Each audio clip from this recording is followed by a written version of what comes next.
Hello, good morning बच्चों, कैसे हो आप लोग। होप करता हूँ आप सब स्वस्थ होगे, अच्छे होगे अपने अपने घरों में। बच्चों, आज हम न्यूटन लॉज ऑफ मोशन में एक नया टॉपिक स्टार्ट करने जा रहे हैं। एक नए टाइप का फोर्स पढ़ने जा रहे हैं जिसको बोलते हैं टेंशन। जिसको क्या बोलते हैं? टेंशन। ये नया फोर्स है आपके लिए, लेकिन आसान है, खूब आसान है। ठीक है, तो ये लगता है किसमें? सबसे पहली बात स्ट्रिंग में लगता है, धागे के अंदर लगता है। किसके अंदर लगता है ये फोर्स? धागे के अंदर। ठीक है, तो tension in a string is an electromagnetic force. एक स्ट्रिंग के अंदर जो टेंशन है वो एक तरीका इलेक्ट्रोमैग्नेटिक फोर्स है। कैसे, मैं ये समझाता हूँ। ठीक है, जैसे यही डायग्राम समझो आप। ठीक है ना, देखो मैंने आपको डायग्राम बना के दिखा रखा है एग्जाम्पल के रूप से। ठीक है, ये छत है, ये धागा है, नीचे ब्लॉक लटका दिया। ऐसे कभी करा है बचपन में? छत से धागा लटका दिया, धागे से क्या लटका दिया? नीचे ब्लॉक लटका दिया। एक बात बताओ, ब्लॉक पर नीचे वेट लग रहा है कि नहीं लग रहा है? सही बात है, ब्लॉक नीचे नहीं गिर रहा, ब्लॉक लटका हुआ है। ब्लॉक लटका हुआ है, ब्लॉक नीचे नहीं गिर रहा। इसका मतलब ब्लॉक को किसी ने पकड़ रखा है, और तुम्हें साफ दिखाई दे रहा है ब्लॉक को किसने पकड़ रखा है? इस रस्सी ने पकड़ रखा है, इस धागे ने पकड़ रखा है, इस स्ट्रिंग ने पकड़ रखा है कि नहीं पकड़ रखा है? इस ब्लॉक को बिल्कुल पकड़ रखा है। अब हो क्या रहा है, ये पकड़ कैसे रखा है, ये देखने वाली बात है। ये जो ब्लॉक के मॉलिक्यूल्स हैं और जो धागे के मॉलिक्यूल्स हैं, ये एक दूसरे से बाइंड हो रखे हैं। क्या हो रखे हैं? एक दूसरे से बाइंड हो रखे हैं। और जब मॉलिक्यूलर लेवल पर अट्रैक्शन पड़ते हैं तो वो इसको क्या बोलते हैं हम? Electromagnetic force. क्या बोलते हैं उसको हम? It is a kind of electromagnetic force. सही बात है। ये तब आता है, ठीक है, ये जो टेंशन फोर्स है ये कब आता है? ये तब आता है जब धागा खिंच गया हो, धागा खिंचा हो। सही बात है। धागा अगर स्लैक है, धागा अगर क्या है बेटा? स्लैग है, तो टेंशन फोर्स जीरो मानते हैं। टेंशन फोर्स को क्या मानते हैं? जीरो मानते हैं। जब धागा टाइट होता है तभी टेंशन फोर्स आता है, तभी क्या आता है बेटा? टेंशन फोर्स आता है। ठीक है, अब ये टेंशन फोर्स है। बेसिकली हुआ क्या, ये ब्लॉक को धागे ने पकड़ रखा है, ब्लॉक को नीचे जाने से रोक रहा है, ब्लॉक को लटका कर रख रखा है। तो धागे ने ब्लॉक के ऊपर एक फोर्स लगा रखा है, उस फोर्स को बोल रहे हैं टेंशन। जो धागे ने प्रोवाइड किया है, किसको? ब्लॉक को। जिसको किसने प्रोवाइड किया? धागे ने प्रोवाइड किया है ब्लॉक को। और इस टेंशन की डायरेक्शन इस तरीके से होगी कि धागे की लेंथ को ऐसा लगेगा रिड्यूस कर रहा है। ये फोर्स धागे की लेंथ को क्या कर रहा है? रिड्यूस। ध्यान से देखो, ये धागे को देखो ध्यान से, ये धागा है, ठीक है, और टेंशन फोर्स लग रहा है ऐसे, ऐसे लग रहा है कि नहीं लग रहा? यहाँ पे बॉल है, यहाँ ब्लॉक है, जो भी है, यहाँ पर ऊपर की तरफ लग रहा है टेंशन फोर्स। लग रहा है कि नहीं लग रहा? और कैसे लग रहा है? देखो, अगर ऊपर की तरफ एक फोर्स हो तो धागे की लेंथ कम होने वाली है कि नहीं होने वाली है? बिल्कुल होने वाली है। तो ऐसे लगेगा कि वो कोशिश करेगा कि धागे की लेंथ को क्या करे? रिड्यूस करे। डायरेक्शन हमेशा इस तरीके से होगी। अब एक बात बताओ, इस धागे को ब्लॉक से लटका दिया, ब्लॉक को धागे से लटका दिया, ठीक है, और धागे को छत से भी बांध रखा है। तो एक बात तो, छत पे भी खिंचाव आएगा कि नहीं आएगा? बिल्कुल आएगा। छत पे भी एक फोर्स लगेगा, नीचे की तरफ लगेगा छत पे एक फोर्स। ये लग गया छत पे नीचे की तरफ फोर्स। सही है। ये धागा मैंने कैसा लिया है? फिलहाल मासलेस। कैसा लिया है? मासलेस आइडियल धागा लिया है। कैसा धागा लिया है? आइडियल स्ट्रिंग लिया। आइडियल स्ट्रिंग की खास बात होती है कि आइडियल स्ट्रिंग मासलेस होती है। आइडियल स्ट्रिंग क्या होती है? मासलेस होती है। बोलते हुए बड़ा अजीब लग रहा है, लेकिन ऐसा आप आइडियल अगर बोलेगा तो आपने यही पढ़ना है कि ये मासलेस है, सिर्फ और सिर्फ मासलेस। ठीक है ना, इसमें कोई चिंता की बात नहीं है। अगर स्ट्रिंग मासलेस होती है तो स्ट्रिंग के अलोंग जो फोर्स लगता है वो सेम होता है, मतलब इधर भी टेंशन, इधर भी टेंशन। सही बात है, कोई दिक्कत वाली बात नहीं है। यहाँ पर ये टेंशन किसको रिप्रेजेंट कर रही है? किसके ऊपर फोर्स लग रहा है? ये टेंशन, ये वाला जो मैंने दिखाया है, ये फोर्स किसके ऊपर लग रहा है? This is the force exerted by string on block। Force exerted bye string, जो फोर्स स्ट्रिंग ने लगाया किसके ऊपर? धागे के ऊपर। आप बिल्कुल सही सोच रहे हो अगर आप ये सोच रहे हो कि अगर स्ट्रिंग ने धागे के ऊपर स्ट्रिंग ने ब्लॉक के ऊपर फोर्स लगाया तो ब्लॉक ने भी स्ट्रिंग के ऊपर फोर्स लगाया। बिल्कुल लगाया। ये लगाया, ये लगाया, ये लगाया tension.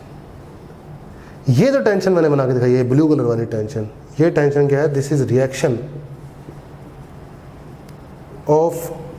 Reaction of block on string elemental part, string elemental part, ठीक है, सही बात है। अब इस वाले हिस्से को देखो आप, देखो इस छोटे से हिस्से को जूम कर लेता हूँ मैं, इस हिस्से को जूम कर लेता हूँ। देखो छोटा सा गोला बनाया मैंने, उस धागे को जूम कर रहा हूँ मैं, ये बना दिया। अब धागे के ऊपर इधर खिंचाव आ गया, सही बात है कि नहीं आया? तो धागे के ऊपर इस तरफ भी तो खिंचाव आ जाएगा कि नहीं आ जाएगा इस पार्ट के ऊपर? बोलो, सही बात है कि नहीं है बेटा? धागे के ऊपर यहाँ पे फोर्स, ये वाला जो टी बनाया मैंने, ये वाला टी है, सही है, पक्का? ये धागा है, तो ऊपर वाला जो एलिमेंटल पार्ट होगा, वो इस वाले हिस्से को ऊपर की तरफ खींच रहा है कि नहीं खींच रहा है? अरे बेटा पूरी धागा खिंच गया है, पूरा धागा, पूरी स्ट्रिंग खिंच चुकी है। तो इस एलिमेंटल पार्ट की बात, 2 एलिमेंटल पार्ट ले लिए मैंने यहाँ पे, एक ये ले लिया, एक मैं, समझो आप, मैं और डिटेल में समझाता हूँ आपको आराम से। इधर देखो, ये देखो, ये स्ट्रिंग है, ये ब्लॉक है, ध्यान से समझना, बहुत अच्छे से समझना। इस ब्लॉक के ऊपर स्ट्रिंग ने फोर्स लगाया, किधर? ऊपर, सत्यवचन, ये लगा दी। किसके ऊपर लगाया? किसके ऊपर फोर्स लगाया? ये ब्लॉक के ऊपर लगाया। ऐसा समझो, अलग अलग बना के दिखाता हूँ, चलो मैं और अच्छे से। ये हो गया स्ट्रिंग और ये हो गया ब्लॉक, ये 2 अलग अलग बना दिए मैंने, ठीक है। रियलिटी में ऐसे ही है, लटका हुआ है, मैं आपको दिखा रहा हूँ कि कौन सा फोर्स किस पे लग रहा है। सबसे पहली बात, ब्लॉक पे नीचे mg लग रहा है। अच्छा एक बात बताओ, लटकने की वजह से ब्लॉक लटका हुआ है, हवा में गिर तो नहीं रहा ना? इसका मतलब ब्लॉक को किसी ने पकड़ रखा है, तभी तो ब्लॉक गिर नहीं रहा। तो ब्लॉक के ऊपर एक फोर्स है, टेंशन, जो धागे ने लगाया है, क्योंकि धागा ही है ना बीच में। अब धागे के मोलिक्यूल्स ने, इन मोलिक्यूल्स ने धागे के और ब्लॉक के इन मोलिक्यूल्स के ऊपर फोर्स लगाया है, इसलिए वो इलेक्ट्रोमैग्नेटिक पकड़ रखा है, सही बात है। अब ये तो हुआ force exerted bye string on block, सही बात। अब एक्शन का रिएक्शन होना ही होना है, सत्य वचन है। तो ये हुआ force exerted by what? Block on string. Action का reaction equal and opposite, equal and, sorry ये ऊपर लग रहा है ना, इक्वल ऊपर लग रहा है ना, तो ऐसे लगेगा, धागे के ऊपर ऐसा लगेगा, equal and opposite, equal and opposite लगेगा, सही है। क्योंकि ब्लॉक पे कहाँ लग रहा है? ऊपर। ब्लॉक पे कहाँ लग रहा है? ऊपर। तो धागे पे क्या लगेगा? नीचे। देखो धागा खींच रहा है कि नहीं खींच रहा? तो धागे को कोई नीचे की तरफ खींच रहा है, वो टेंशन है। और ये इक्वल एंड अपोजिट पेयर में, मान लो ये वाले एलिमेंटल पार्ट को खींच रहा है, ये वाले एलिमेंटल पार्ट को धागा खींच रहा है, तो ऊपर वाला एलिमेंटल पार्ट भी तो इस धागे को ऊपर खींच रहा है, बोलो। फिर इस एलिमेंटल पार्ट को ये नीचे खींच रहा है, फिर इस एलिमेंटल पार्ट को कोई ऊपर खींच रहा है, सही बात है। तो थ्रू आउट धागे में टेंशन रहेगी, और ये टेंशन क्या होगी? सेम होगी। कब तक सेम होगी? जब तक ये स्ट्रिंग मासलेस है। जब तक ये स्ट्रिंग क्या है बेटा? मासलेस है, तब तक टेंशन क्या होगी? सेम होगी। तब तक टेंशन क्या होगी? सेम होगी। उसमें कोई दिक्कत वाली बात नहीं है। मैं वो भी बता देता हूँ कि क्यों सेम होगी, अभी बता देता हूँ कि ऐसा क्यों बोल रहा हूँ मैं, ठीक है। अब आ जाओ ऊपर वाले पॉइंट पे, ऊपर वाले पॉइंट पे। अब छत अलग कर देता हूँ, धागा अलग कर देता हूँ। ये छत अलग कर दी, धागा अलग कर दिया, ठीक है। बेसिकली इसमें 3 चीज़ें हो गई, तो आपको एक बार फिर से डिटेल में बता देता हूँ। 3 चीज़ें हो गई यहाँ पर, ठीक है ना, जिससे आपको और अच्छे से क्लैरिटी आ जाएगी। मैं 1 बाय 1 तीनों बना के दिखा देता हूँ। सबसे पहले ये छत, ये धागा, ये ब्लॉक, 3 चीज़ें ही तो है यहाँ पे, बोलो। 3 चीज़ें ही तो है, छत, धागा और ब्लॉक। अच्छा, ब्लॉक का नीचे वेट आप सब पढ़ चुके हो। ब्लॉक पे ऊपर की तरफ किसी ने पकड़ रखा है, टेंशन, सही बात है कि नहीं है? बिल्कुल सही बात है। अब इस एक्शन का रिएक्शन इधर, सही बात है। अच्छा एक बात बताओ, सिंपल सी बात बताना मुझे ना, छत के ऊपर फोर्स कैसा लग रहा है? छत के ऊपर कैसा फोर्स लग रहा है? खिंचाव की वजह से छत नीचे आने की कोशिश कर रही है, वो आ नहीं पा रही। छत की प्रॉपर्टी है वो, छत अच्छी मटेरियल की है। अरे सही है, आप एक काम करो, टीवी के गत्ते के ऊपर नीचे ब्लॉक लगा देना, टीवी का गत्ता नीचे आ जाएगा, क्योंकि वह इतना अच्छा नहीं है ना स्ट्रेंथ उसकी। लेकिन छत तो ईंट सीमेंट की बनी है, उसकी स्ट्रेंथ क्या है? अच्छी है। तो इसका मतलब छत पे फोर्स लग रहा है नीचे की तरफ, टेंशन, सही है, पक्का। ये क्या करा? धागे ने छत के ऊपर फोर्स लगाया, धागा और छत कनेक्टेड है ना यहाँ पे। धागे ने छत के ऊपर फोर्स लगाया, तो छत ने धागे के ऊपर कैसा लगाया? ऐसा लगाया। बोलो समझ में आई बात या नहीं आई? धागे के अंदर टेंशन, ये वाली टेंशन कौन सी टेंशन है? ये है जो फोर्स लगाया किसने? स्ट्रिंग ने ब्लॉक के ऊपर, ये क्या है जो फोर्स लगाया स्ट्रिंग ने किसके ऊपर, छत के ऊपर। समझ में आई? तो मैंने आपको ये दोनों दिखाए हैं, ये वाला दिखाया है और ये वाला दिखाया है डायग्राम में। ये जो टेंशन है मैंने आपको कौन सी टेंशन दिखाई है, इसका मतलब मैं ये टेंशन दिखा रहा हूँ जो स्ट्रिंग लगा रही है रूफ पे, और ये टेंशन कौन सी दिखा रहा हूँ जो स्ट्रिंग लगा रही है ब्लॉक पे। मैंने यहाँ पर स्ट्रिंग में तो दिखाया ही नहीं फोर्स, स्ट्रिंग में फोर्स ये रहा, वो लग रहा है, वो लग रहा है बिल्कुल पेयर में लग रहा है। मैं आपको दिखा भी देता हूँ चाहे ऐसे, वो बिल्कुल पेयर में लग रहा है, वो ऐसे लग रहा है, वो ऐसे लग रहा है, पेयर में लग रहा है, कोई दिक्कत नहीं है। हर एलिमेंटल पार्ट पे लग रहा है और हर, मैंने वही समझाया था ना, हर एलिमेंटल पार्ट पे लग रहा है। अब आप सोचोगे कि सर एक बात बताओ, इस धागे के अंदर टेंशन यहाँ पे और यहाँ पे सेम कैसे है, यहाँ पे और यहाँ पे सेम कैसे है टेंशन धागे के अंदर, ठीक है। तो वो समझाता हूँ आपको। धागा कैसा लिया मैंने, मासलेस, ये मासलेस है, इसका कोई मास नहीं है, ठीक ठीक है। मान लो ये अलग अलग होता ही होता है, T1 ये होता है, T1 ये होता है, T2 तो इस सेक्शन का रिएक्शन होता है T2, सही है। अरे ये तो T1 ही होंगे ना, उसमें तो कोई दिक्कत नहीं है, एक्शन रिएक्शन है, ये भी एक्शन रिएक्शन है, T2 होंगे। अब प्रूव करना है T1 T2 भी सेम है। ये कब, जब मासलेस है, जब क्या है मासलेस। एक बात बताओ, इस धागे के ऊपर, ये धागा रुका हुआ है कि नहीं रुका हुआ, तो धागे के ऊपर नीचे की तरफ फोर्स कितना है, T1, और धागे के ऊपर की तरफ फोर्स कितना है, T2। जब धागा मासलेस है, अगर इस धागे का मास होता तो इस धागे का वेट भी नीचे लगता, इस धागे का वेट भी नीचे लगता, ये मासलेस के लिए। और अगर मास होता तो नीचे होता T1, ऊपर के नीचे होता T1 प्लस W, T1 भी होता और वेट भी होता, समझे। और ऊपर क्या होता, T2, ऊपर क्या होता, T2। इसलिए मैं बोल रहा हूँ अगर धागा मासलेस होगा, धागे का कोई वजन नहीं होगा, तो टेंशन ऊपर और नीचे क्या रहेगी, सेम रहेगी। लेकिन अगर धागा मास वाला हुआ तो टेंशन सेम नहीं रहेगी, ठीक है। अगर एक धागा है वो मासलेस है तो टेंशन सेम रहेगी, अगर एक धागा है वो मासलेस नहीं है तो टेंशन अलग अलग होगी, टेंशन सेम नहीं होगी। बोलो समझ में आई है सारी डिटेल में अच्छे से? तो मैं आपको यहाँ पे समझाता हूँ। Tension in string is electromagnetic क्यों है, it arises when string is pulled, जब स्ट्रिंग को खींचते हैं। If a massless string is not pulled, अगर कोई स्ट्रिंग को पुल नहीं किया जाएगा तो उसमें टेंशन जीरो होगी, सही बात है, कोई फोर्स ही नहीं आएगा। अगर किसी चीज़ को, किसी रस्सी को खींचोगे ही नहीं तो उसमें फोर्स ही नहीं आएगा, कोई, सही बात है। String is considered to be made up of number of small segment which attract each other due to electromagnetic force. अभी बता दिया, एक दूसरे को अट्रैक्ट कर रहे हैं, सारे एक दूसरे के ऊपर फोर्स लगा रहे हैं। और कौन किसके ऊपर फोर्स लगा रहा है, एक दूसरे के मॉलिक्यूल्स एक दूसरे के मॉलिक्यूल्स पे फोर्स लगा रहे हैं। और वो फोर्स ही क्या है, टेंशन है, जो हर एलिमेंटल पार्ट पे लग रहा है, T T T T T, opposite equal opposite equal opposite pair में, समझे। Tension always acts along the length of string, string के अलोंग एक्ट करती है टेंशन। देखो स्ट्रिंग, धागा ऐसा था, धागे के अलोंग है, ठीक है। In such that it tries to reduce the length of the string. देखो हमने ऐसे टेंशन दिखानी है कि वो क्या करना चाह रही है, जैसे कि वो स्ट्रिंग की लेंथ कम करना चाह रही है। तो मैं आपको कभी भी ये वाला हिस्सा नहीं दिखाया करूंगा, हमेशा मैं दिखाया करूंगा ब्लॉक के ऊपर और धागे, ब्लॉक के ऊपर और रूफ के ऊपर, ठीक है। जो पार्ट्स कनेक्टेड होंगे ना स्ट्रिंग के साथ, मैं उन पे फोर्सेस दिखाया करूंगा टेंशन के रूप में, समझे। मैं टेंशन मतलब धागे के ऊपर फोर्सेस नहीं दिखाऊंगा आपको, वो अंडरस्टूड है, अंदर टीटी लग रहे हैं, ठीक है। अब समझो, अगर मैं ये बनाता था डायग्राम,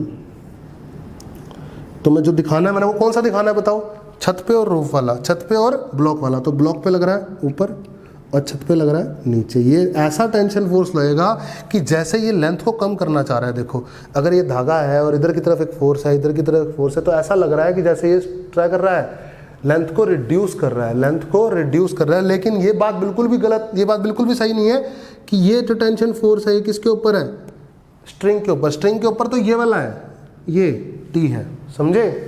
स्ट्रिंग के ऊपर तो नीचे ही लग रहा है, स्ट्रिंग तो खींच ही रही है दोनों तरफ से। अरे बोलो, सही बात है। ये किसके ऊपर है, ब्लॉक के ऊपर। वो एक अलग बात है, वो एक अलग बात है, जोड़ना नहीं है इनको। Length of the, if string is ideal then we take it as a massless. अगर स्ट्रिंग आइडियल होती है तो हम उसको मासलेस लेते हैं। और सिंगल आइडियल स्ट्रिंग में यानी मासलेस स्ट्रिंग में टेंशन क्या होती है, सेम होती है। देखो मैंने आपको बताया टेंशन इस धागे में क्या है, सेम।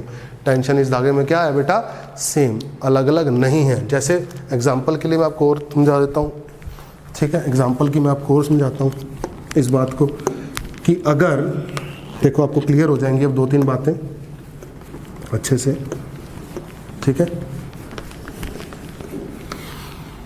कि अगर ये है रूफ, ये है ब्लॉक और ये है स्ट्रिंग, ये स्ट्रिंग है हमारे पास मासलेस। कैसी है? मासलेस। तो यहाँ टेंशन T और यहाँ टेंशन T सेम सही है। यही ब्लॉक, यही अलग स्ट्रिंग हो गई। अब इस बार मास वाली स्ट्रिंग ले ली, मासलेस नहीं है स्ट्रिंग। सेम ब्लॉक सेम छत, लेकिन स्ट्रिंग इस बार मासलेस थी, इस बार क्या है? नॉन आइडियल स्ट्रिंग, मतलब इसका मास है कुछ ना कुछ, मास इस बार 0 नहीं है। तो यहाँ टेंशन T1 है, तो यहाँ T2 है, अलग अलग है। इवन यहाँ भी T3 अलग है, यहाँ भी अलग है, धागे के अंदर भी अलग अलग है हर जगह पे, समझे? कब तक सेम रहती है? जब तक स्ट्रिंग क्या होगी? मासलेस होगी। क्या होगी? मासलेस होगी। सही बात है। नहीं तो अदरवाइज क्या होती है? टेंशन अलग अलग होती है। ये जो T1 T2 दिखाया और ये जो TT दिखाया मैंने, किसके ऊपर फोर्सेस हैं? ये जो मैं दिखा रहा हूँ ये फोर्सेस इस ब्लॉक पे है और ये वाला फोर्सेस रूफ पे है। सिमिलरली T2 रूफ पे है और T1 ब्लॉक पे है। धागे के अंदर भी खिंचाव है, धागे के अंदर भी खिंचाव है, वो TT TT कट रहे हैं, लेकिन इस केस में वो TT TT नहीं कटेंगे क्योंकि हर बार वेट धागे का कुछ ना कुछ स्मॉल एलिमेंटल पार्ट का होगा, जिसकी वजह से टेंशन क्या होगी? अलग अलग होगी हर एलिमेंटल पार्ट के बाद भी। समझे? बोलो क्लियर है? तो ये था टेंशन के ऊपर, मैंने आपको थ्योरी बताई कि टेंशन एकदम क्लियर किया, होती क्या है, कैसे एक्ट करती है। ठीक है? टेंशन कौन सा फोर्स है? सही है बेटा? ओके बच्चों, एक क्वेश्चन लेके आया हूँ आपके लिए। अच्छा क्वेश्चन है, ठीक है, इजी है। क्वेश्चन है कि एक ये छत है, ये एक धागा है CD लेंथ, CD स्ट्रिंग है, ये स्ट्रिंग मासलेस है, इसका कोई मास नहीं, और ये 5 किलो का ब्लॉक लटका रखा है। फिर उसके नीचे एक और धागा है AB, इस स्ट्रिंग का मास है, ये धागा मासलेस नहीं है, इसका मास है 2 किलो, इस धागे का AB लेंथ का 2 किलो मास है, 2 मीटर की लेंथ है ये, ठीक है। और यहाँ 2 किलो का एक ब्लॉक लटका रखा है, समझ में आया? ये 2 किलो का ब्लॉक, ये धागा 2 किलो का, ये 5 किलो का ब्लॉक और ये धागा मासलेस। सही है। आपको बताना है टेंशन कहाँ कहाँ पे, A B C D E, A मतलब इस पॉइंट पे, B मतलब इस पॉइंट पे, C मतलब इस पॉइंट पे, D मतलब इस पॉइंट पे और E मिड पॉइंट पे। मुझे इन सारे पॉइंट्स पे टेंशन बतानी है, ठीक है। तो स्टार्ट करते हैं 1 बाय 1 करना, ठीक है। सबसे पहला काम, पूर्णतः काम, सबसे पहला काम देखो A पर, देखो A पर बहुत ही सुंदर, ये 2 किलो। तो A पे नीचा वेट लग रहा है A का, बिल्कुल लग रहा है, बचपन से लगता है वेट, तो कोई दिक्कत ही नहीं है। 20 सही है, वेट लग रहा है। अगर ये धागा ना होता तो ये ब्लॉक गिर जाता, अरे हवा में थोड़ा खड़ा रहता, धागे ने इस ब्लॉक को ऊपर पकड़ रखा है, तो यानी इस पॉइंट पे टेंशन ऊपर है, इस पॉइंट पे टेंशन ऊपर है, TA। तो TA बराबर किसके है? 20 के, तो 1 तो आ गया, एक क्वेश्चन तो सॉल्व भी हो गया। कितना आसान था, अरे आ गया ना, पक्का? सत्य वचन। अच्छा, अब एक काम करते हैं, हम निकालते हैं E पे। कहाँ पे? E पे। तो ध्यान से देखेंगे E के लिए, E के लिए देखेंगे तो ये E हो गया आधी रस्सी, ये 5 किलो का ब्लॉक हो गया। बहुत ध्यान से देखना, बहुत ध्यान से, ठीक है। चलो एक काम करो, ब्लॉक भी हटा दो, और बढ़िया कर देता हूँ आपके लिए, ताकि आपको और समझ में आए बढ़िया से। रस्सी बनाई मैंने सिर्फ EA वाली रस्सी है, ये EA वाली रस्सी, ठीक है, ये रस्सी EA वाली। अच्छा जी, ठीक है। अभी आपने क्या देखा कि ब्लॉक को पकड़ रखा है, ब्लॉक पे फोर्स लगा रखा है, रस्सी ने लगा रखा है कितना? 20, पक्का? तो ब्लॉक रस्सी में भी तो लगाएगा 20, और कहाँ लगाएगा? Equal and opposite. तो A पॉइंट ये था, ये A पॉइंट था, तो ये A पॉइंट है और ये E पॉइंट है। ध्यान से देखा करो, ध्यान से चीज़ों को। तो ऊपर लगाया, इस A पॉइंट ने ब्लॉक पे लगाया ऊपर, तो ब्लॉक ने A पॉइंट पे लगाया नीचे, TA। सही बात, पक्की बात। आ जाओ E पॉइंट पे, A पॉइंट पे आ जाओ। ऊपर वाले हिस्से ने, अगर बेसिकली मेरी बात सुनो, अगर ये ऊपर वाली रस्सी ना होती, E से ऊपर कोई रस्सी ना होती, तो ये नीचे गिर जाता। इसका मतलब E पॉइंट पे ऊपर वाले सौदे ने नीचे ई से लेकर ये 2 किलो तक को पकड़ रखा है। तो कैसे पकड़ रखा है? ऊपर की तरफ फोर्स लगा के पकड़ रखा है, तो ऊपर की तरफ फोर्स लग रहा है, ये टेंशन एट ई। इस रस्सी का मास कितना है? इस रस्सी का मास कितना है मेरे भाई? अब ये निकालने वाली बात। यूनिफॉर्म है 2 किलो 2 मीटर का, 2 मीटर लेंथ का 2 किलो, सीधी सी बात। तो मिड पॉइंट है ई, तो ये 1 मीटर हुआ, 1 मीटर हुआ तो 1 मीटर लेंथ है कितना? 1 किलो, यानी 1 किलो की रस्सी है। 1 किलो की रस्सी है तो इसका खुद का वेट भी तो नीचे लग रहा है, 1 किलो के हिसाब से लग रहा है 10 न्यूटन। बोलो सही बात? सही बात। तो ऊपर बराबर नीचे बचपन से होता है, तो ऊपर लग रहा है टी, नीचे लग रहा है 10 और टी है। बोलो मासलेस नहीं है रस्सी इस बार, समझे? टी ए कितना है भी निकाला है 20, 20 और 10 30, तो टी ई आ गया 30। ए पे टेंशन निकाल ली, ई पे निकाल ली, बहुत ही सुंदर। बी पे निकालते हैं, चलो बी पे, तीसरा बी पे निकालते हैं। तो ये बी से कहीं तक ही बना लो, कोई दिक्कत नहीं है, ये बी है, तो ये बी पॉइंट है, और ये ई बना लो, चाहे ए वाला ले लो, दोनों से आंसर आ जाएगा, कोई दिक्कत, ई वाला ही ले लेते हैं। तो अगर ये 1 मीटर है तो ये भी 1 मीटर है, क्योंकि टोटल 2 मीटर है। इसका अगर मास 1 किलो है तो ऊपर वाली का भी 1 किलो है, बिल्कुल सही बात है। तो नीचे इसका वेट भी लग रहा है 1 किलो के हिसाब से 10। बहुत बढ़िया। अब ध्यान से देखो, ध्यान से देखो, ये ई पॉइंट है, ये भी ई पॉइंट है ना। बेसिकली ऊपर बी से ई ने, इस रस्सी ने, ऊपर वाली रस्सी ने, ध्यान से देखो, ऊपर वाली सेगमेंट ने, बी से ई सेगमेंट ने ई से ए सेगमेंट को पकड़ा हुआ है। तो बी से ई सेगमेंट ने ई से ए वाली सेगमेंट पे कैसे फोर्स लगाया? ऊपर। बी से ई वाली सेगमेंट ने ए से ई वाली सेगमेंट पे कैसे फोर्स लगाया? ऊपर। इस रस्सी ने नीचे वाली रस्सी पे ऊपर लगाया, तभी तो पकड़ रखा है। तो ई से ए वाली सेगमेंट ने बी से ई वाली सेगमेंट पे कैसे फोर्स लगाया? नीचे। तो नीचे लगा यहाँ पर टेंशन ई। देखो इक्वलेंट अपोजिट है, यहाँ ऊपर है तो यहाँ नीचे। अरे देखो इसी ई पॉइंट पे नीचे वाले हिस्से के लिए ऊपर है और ऊपर वाले हिस्से के लिए नीचे है। अरे तभी तो खींचेगी, सही है। अच्छा बी पॉइंट पे आओ। अब एक बात बताओ, इस 5 किलो वाले ब्लॉक के मोलिक्यूल्स ने बी पॉइंट को पकड़ रखा है, तो कैसे पकड़ रखा है? ऊपर की तरफ पकड़ रखा है। अगर ये 5 किलो वाला ब्लॉक यहाँ पर ना होता तो ये पूरा नीचे गिर जाता, नीचे गिर जाता। तो नीचे गिरने से किसी ने रोक रखा है, तो नीचे गिरने से अगर कोई चीज़ रोकती है तो वो ऊपर की तरफ रोकेगी।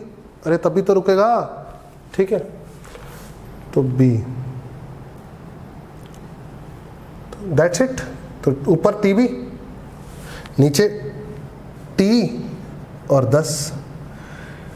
तो टी आपने ऊपर वाले पार्ट में निकाला था 20 और 10 30, तो 30 और 10 40, बी पे 40 न्यूटन की टेंशन आ गई। बहुत ही सुंदर, अद्भुत। अब आ जाओ 5 किलो को देखते हैं, 5 किलो वाले ब्लॉक को देखते हैं। ये रहा 5 किलो वाला ब्लॉक। अच्छा जी, अब इस 5 किलो वाले ब्लॉक ने बी पॉइंट को पकड़ रखा था ऊपर की तरफ कि नहीं। ये देखो, ये सारे सेगमेंट को, इस सारे सेगमेंट को 5 किलो वाले ने पकड़ रखा है। रुक जा, ठीक है। तो 5 किलो वाले ने नीचे वाले सेगमेंट पे कैसा फोर्स लगा रखा है? ऊपर। तो नीचे वाला सेगमेंट 5 किलो पे कैसा लगाएगा? नीचे। ये टेंशन एट बी, नीचे इसका खुद का वेट बी 50। अच्छा सी ने, सी वाले ने 5 किलो को, इस रस्सी ने 5 किलो को पकड़ रखा है। कहाँ पकड़ रखा है? ऊपर।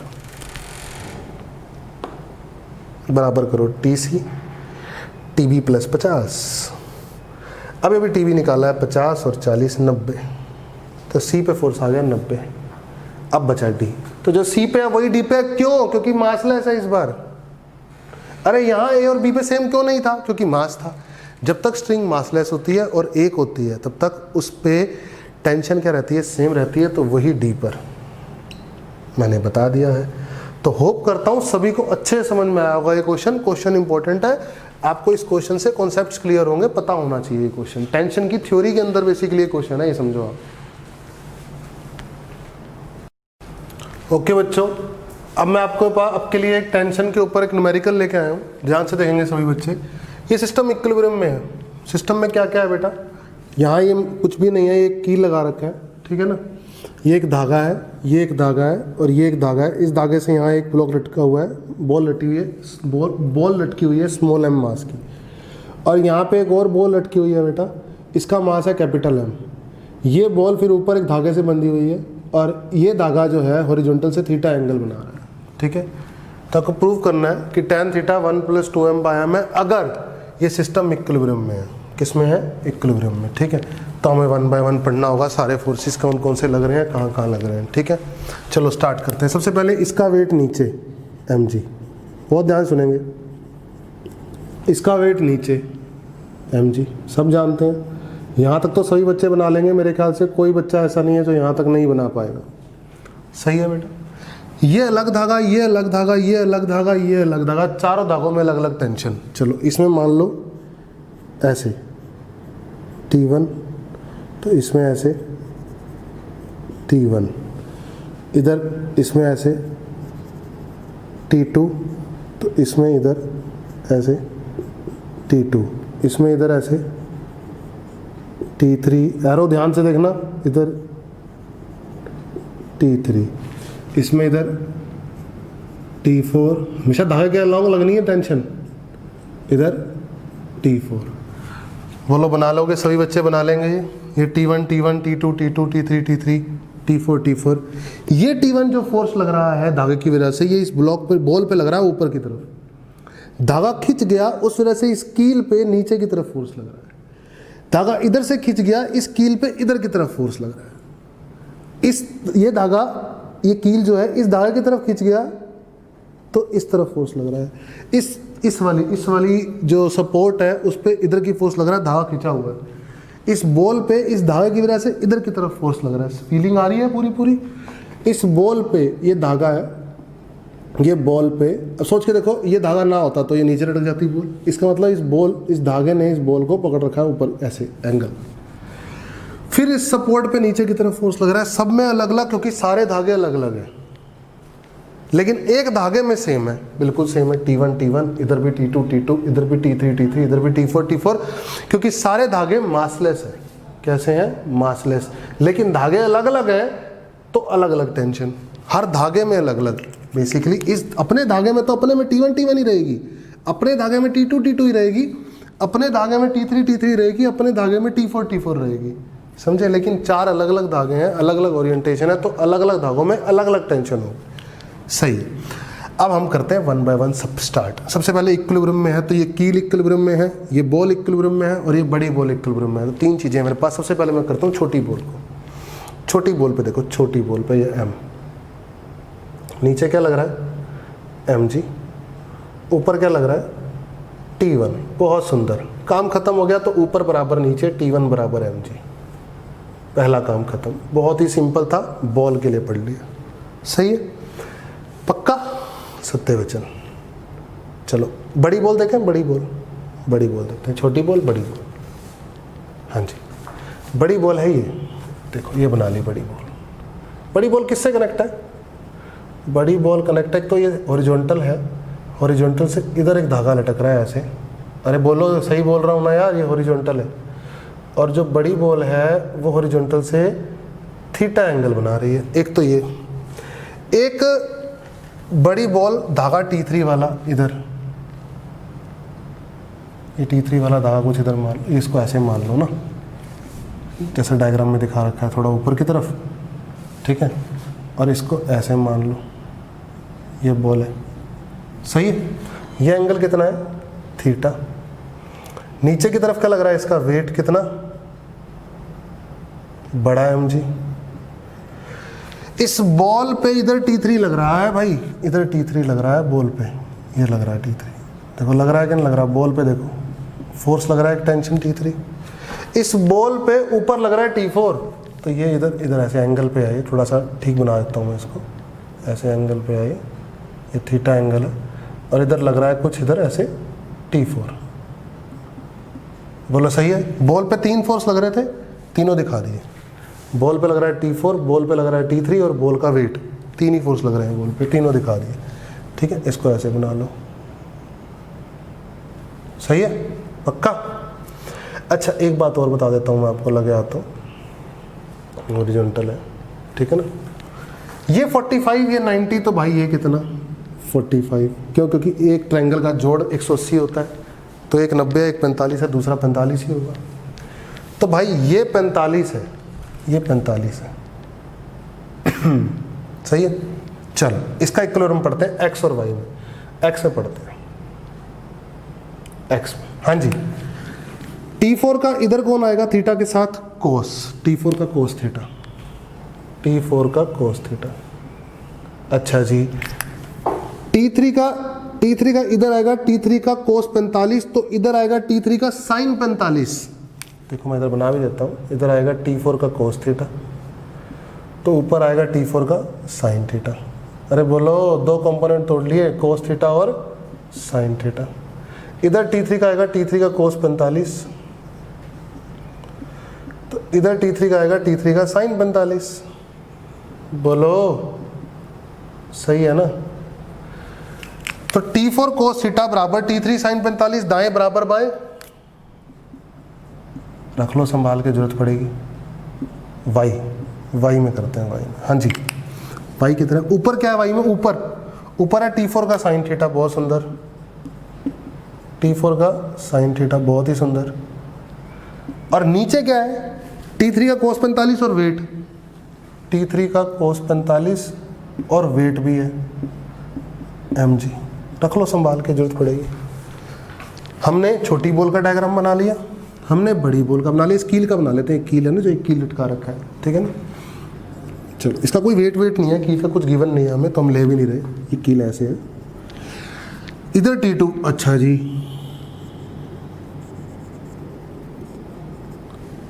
इधर T3, अच्छा जी, और दोनों 45 डिग्री पे, बहुत अच्छा जी।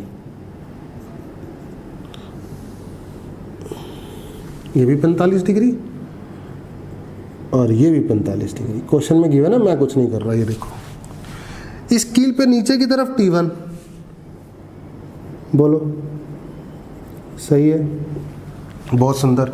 तो फिर से वही काम करो, कंपोनेंट रिजॉल्व वाला, कंपोनेंट रिजॉल्व वाला काम कर दो, एक्स वाई में अलग अलग कर दो। इसका इधर कितना?